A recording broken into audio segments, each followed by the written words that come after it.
But it's the approach. It's really inspired by God. Yeah. It honestly For is. sure. Yeah.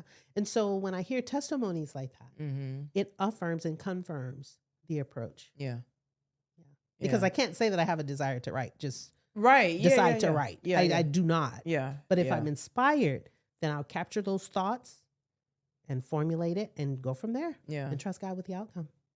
Wow. Yeah. Mhm.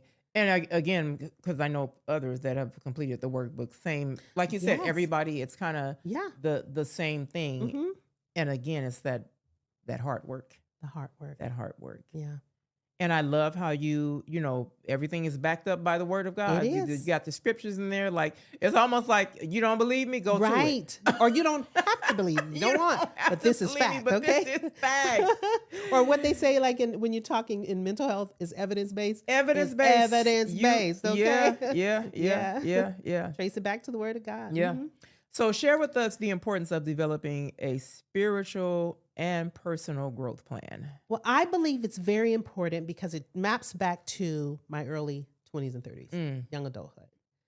May I mention that I had so many opportunities at my fingertips. Lots of favor just in my workplace and civic things that I was involved in.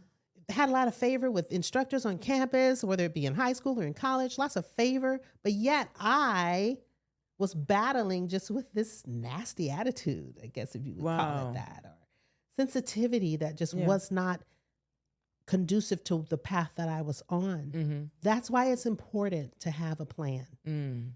But sometimes you need a mentor or someone to point out those blind spots. Yep. And it was this one lady at my church, and she said to me one Sunday, she says, "You're so sensitive." She said, "You need to stop being so sensitive." And that was my tipping point. Wow. I said, I never really saw myself as being super sensitive. Yeah. But when she said that, I heard it. I heard it in my gut. And I started that journey with the book, Tim LaHaye, Why You Act the Way You Do. That's the title of the book, Why You Act the Way You Do. So you need a plan for growth, a plan for spiritual growth, so that whatever you achieve in your life is sustained by the word of God. Yeah. So I believe you need both hands.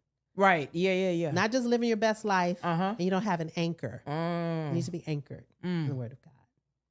So I help the mentees do that, mentors, mentees. And again, if you don't have that anchor, once it falls, it's just going to fall. It will not be sustained. It will not Absolutely be sustained. Yeah. Without an anchor. It will not be sustained.